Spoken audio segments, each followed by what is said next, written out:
leaves us with a shortage of senior surgeons. When they retire in the future, we might have to import surgeons from other countries. The USA has 19,000 undergraduate seats and 32,000 postgraduate seats, almost double. Apply every year for these postgraduate medical entrance exam, year after year.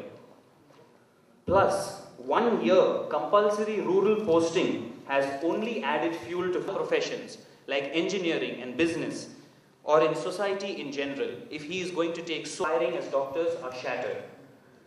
While many steps need to be taken, like improving infrastructure, increasing the number of healthcare providers, hence, with well-intentioned support and guidance of AH as noble and able, renowned cardiothoracic surgeon, important issues that need urgent attention. This is the only two things that belong to our agenda. First is to equalize within the current tenure of the medical undergraduate and postgraduate curriculum. The rest of India, the medical colleges, the medical students, the healthcare black ribbon and show support to our cause. We request everyone to log on to our website www.savethedoctor.in and send the appeal to the Honorable Union Health Minister of post-graduation and make it a part of the present 8.5 years. So that will be just better for both, for the rural people as well as for the doctors. We are not against rural posting. We just want to get it implemented within the 8.5 years. From what the government has done, this is a very short-sighted step on the part of the government, because this can lead to a huge lot of brain drain. And also, being a girl, I know what kind of security issues can rise being in a village, especially with an intern being in a village. Being that a lot of PHC in India only exists on paper and not in reality, and sending just untrained doctors over there is not a point that government can prove to providing healthcare to rural people. Instead, providing a good infrastructure and good rural PHC is the point that they should uptake. Cause, and please go back to our website, Save the Doctors, and help us in this cause. Thank you. Internship in the existing curriculum, either the internship or the post-graduation. And moreover, sending MBBS doctors to the rural does not serve the purpose.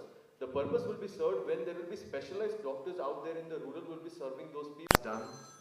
Then again they catch the night bus, go back to the village, only to come back after 2 days.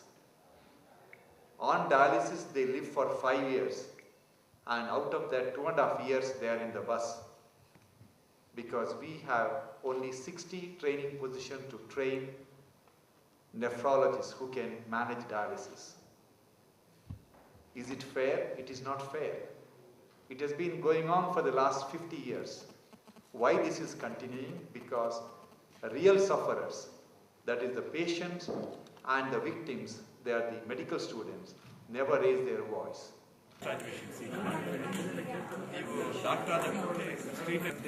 Undergraduate seats, and there are only 12,000 PG seats.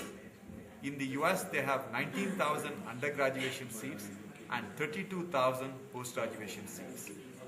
Because of the acute shortage of post-graduation seats, over 2 lakh doctors are spending more than 2 to 5 years mugging multiple choice questions, attending classes in various coaching classes just to get admission to medical colleges for higher training program. This is going to have a big impact in our country, especially when doctors like us, when we retire, we may have to import doctors from foreign countries. And we are hoping that it will not happen, and our policymakers will take right action to save the doctors. Main problem is, I was one of the governors of Medical Council of India 3 years ago. That time, the first decision we took was to double the number of post-graduation seats. But unfortunately, it did not get implemented. And at the end of 3 years, we realized that the number of post-graduation seats, especially in the government colleges, have come down.